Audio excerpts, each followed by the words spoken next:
Hello everyone दिया Assamese recipe चेनेलटुले आपनालोকক আকৌ এবাৰ আদৰণি জনাইছো। আজি মই পানীলাওৰ সৈতে মাছৰ ৰেচিপি এটা লৈ আহিছো।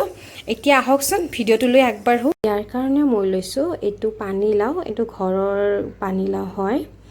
মই এটো গুটেটো নিদো, এফাল ধুনিয়াকে বাকলিটো গুছাই মিহি মিহিকে কাটি লম।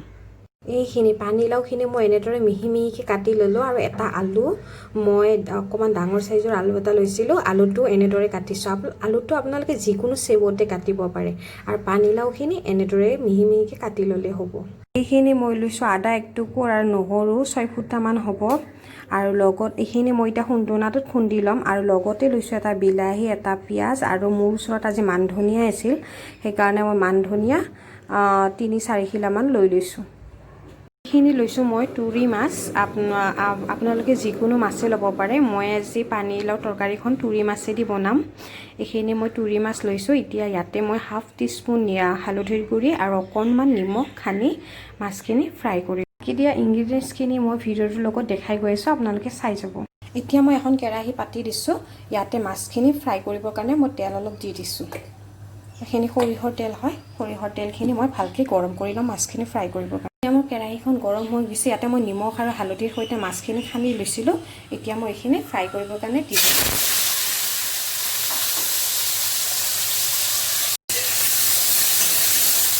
এতিয়া মই মাছখিনি ধুনীয়াকে ফ্ৰাই কৰি ল'ম।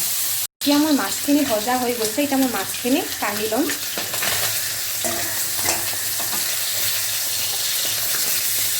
মাছখিনি ফ্ৰাই হৈ গ'ল।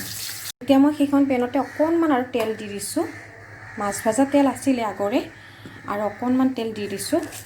এতিয়া এইখিনি গৰম হৈছে। ইয়াতে মই অকণমান পাঁচফোৰণ দি দিছো। পাঁচফোৰণটো আপোনালোকে হাফ টিস্পুনতকৈ অকণমান কম দিলে হ'ল, বেছি দিব নালাগে, যিহেতুকে ফ্লেভাৰটোৰ কাৰণে লাগে। আৰু এটা শুকান জলকীয়া এনেদৰে ভাঙি দি দিছো। জ্বলাটো আপোনালোকে নিজৰ ইচ্ছা অনুসৰি দিব পাৰে, আপোনালোকে যিমান জ্বলা খায় সেই হিচাপত দিলেই হ'ল। পিঁয়াজটো কাটি থৈ দিয়া পিঁয়াজটো এনেদৰে মই স্লাইচ কৰি লৈছিলোঁ। পিঁয়াজটো সেইটো দি দিছোঁ আৰু আদা নহৰু যিখিনি খুন্দি লৈছিলোঁ সেইখিনি দি দিছোঁ। দি এতিয়া মই এইখিনি ধুনীয়াকৈ এবাৰমান ভাজি ল'ম। পিঁয়াজটো যাতে চফ্ট হয় আৰু আদা নহৰু গোন্ধটো যাতে গুচি যায় তেতিয়ালৈকে ভাজি ল'ম মই। এইখিনি ভালকৈ এতিয়া পিঁয়াজখিনিৰ সৈতে আদা নহৰুখিনি মই ভালকৈ অকণমান ৰঙা পৰাকৈ ভাজি ল'লোঁ। এতিয়া মই ইয়াতে যিখিনি পানীলাও কাটি লৈছিলোঁ সেইখিনি দি দিছোঁ চব্জিখিনি। দি এতিয়া মই এইখিনি এবাৰ ভালকৈ লৰাই দিম। এইখিনি মই লৰাই ল'লোঁ। এতিয়া মই ইয়াতে হাফ টিস্পুন হালধিৰ গুড়ি আৰু সোৱাদ অনুসৰি নিমখ আৰু লগতে দিছোঁ মই হাফ টিস্পুন চিকেন মছলা হাফ টিস্পুন আৰু এইখিনি দিছোঁ হাফ টিস্পুনতকৈ অকণমান কম হ'ব জিৰা আৰু ধনিয়াৰ গুড়ি। আজি মই বেছি মছলা দি কেনে বনোৱা নাই। এইখন একেবাৰে চিম্পল ৰেচিপি হয়। খুব কম মছলা ব্যৱহাৰ কৰি মই এইখন বনাইছোঁ। আপোনালোকে যদি মছলা খায় তেতিয়াহ'লে অলপমান মছলাৰ পৰিমাণটো বঢ়াই দিব পাৰে। এইখিনি এতিয়া মই ধুনীয়াকৈ এবাৰ লৰাই দিম। এতিয়া এইখিনি মই ধুনীয়াকৈ এবাৰ লাৰি দিলোঁ। তাৰপিছত ঢাকোনখন লগাই প্ৰায় 5 মিনিটমান সময় মই এইখিনি ভালকৈ চব্জিখিনি সিজাই ল'ম। এতিয়া মই এইখিনি এবাৰ চাই লৈছোঁ। পানীলাওৰ পৰা পানী ওলাই যিহেতুকে সেইকাৰণে বেছি লাৰি নিদিলেও হ'ব। এবাৰমান এনেই আপোনালোকে চেক কৰি চাই ল'লেই হ'ল। এতিয়া এইখিনিত মই কাটি থৈ দিয়া বিলাহীটো এনেদৰে কাটি লৈছিলোঁ দীঘল দীঘলকৈ বিলাহীটো দি দিছোঁ। দি এতিয়া মই এইখিনি এবাৰ লৰাই বিলাহীটো প্ৰায় 1 মিনিটমান সময় চফ্ট হোৱালৈকে আৰু লাওখিনিও যাতে অকণমান চফ্ট হৈ যায় বিলাহীখিনিৰ সৈতে প্ৰায় 1 মিনিটমান সময় এনেদৰে ঢাকোনখন লগাই বনাই ল'ম আৰু গেছৰ ফ্লেমটো মিডিয়ামত আছে। এতিয়া মই 1 মিনিটমান সময় হৈ গৈছে, এইখিনি এবাৰ চেক কৰি চাই লৈছোঁ।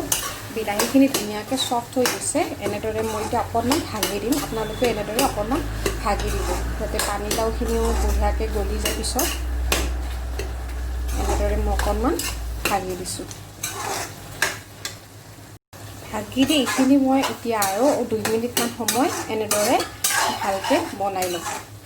ঢাকোনখন লগাই দিছোঁ 2 মিনিটমান সময় আৰু মই এনেদৰে বনাই ল'ম।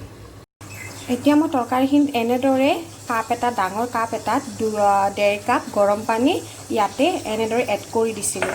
সেইটো মোৰ কেমেৰাটো অকণমান কিবা হৈ গ'ল, সেইকাৰণে মই পানীখিনি দিয়াটো ভিডিঅ'খিনি কৰা নহ'ল। আপোনালোকে তৰকাৰীখনত পানী যিমান বিচাৰে গ্ৰেভি, সেই হিচাপত জোল যিমানখিনি বিচাৰে সেই হিচাপত পানী এড কৰি দিলে হ'ল। মই এইটো কাপৰ ডাঙৰ কাপ এটাৰে 1.5 কাপ পানী দি দিছোঁ। মোৰ এইখিনি ধুনীয়াকৈ উতলি আছে। এতিয়া ভাজি থৈ দিয়া মাছখিনি মই এনেদৰে দি দিছোঁ পেলাই। এতিয়া মাছখিনিৰ সৈতে প্ৰায় মই 10 মিনিটমান সময় গেছটো মিডিয়াম ফ্লেমত কৰি বনাই ল'ম। গেছৰ ফ্লেমটো মিডিয়ামত আছে। মাছখিনি দি দিছোঁ। মই এতিয়া প্ৰায় 10 মিনিটমান সময় বনাই ল'ম। ঢাকোনখন গুচাই আৰু এবাৰ চাই লৈছোঁ। এই দেখিছেনে মাছৰ আঞ্জাখন ধুনীয়াকৈ উতলি আছে। এতিয়া মই ইয়াতে কাটি থৈ দিয়া যিখিনি মান ধনিয়া কাটি থৈছিলোঁ সেইখিনি ধনিয়া দি দিছোঁ। আপোনাৰ ওচৰত যদি লোকেল ধনিয়া আছে আপোনালোকে তেনেকুৱা দি দিব পাৰে। আজি মোৰ ওচৰত মান ধনিয়াই আছিল, সেইকাৰণে মই সেইখিনি দি দিছোঁ। এতিয়া পানীলাওৰ লগত বনোৱা মাছৰ তৰকাৰীখন ৰেডি হৈ গ'ল।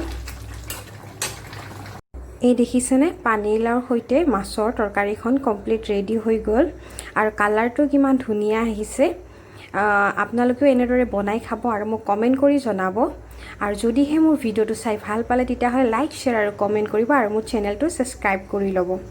থকা বেল আইকনটো ক্লিক কৰি দিব যাতে মই দিয়া ভিডিঅ'বোৰৰ ন'টিফিকেশ্যনবোৰ আপোনালোকে পাই থাকে। Thank U.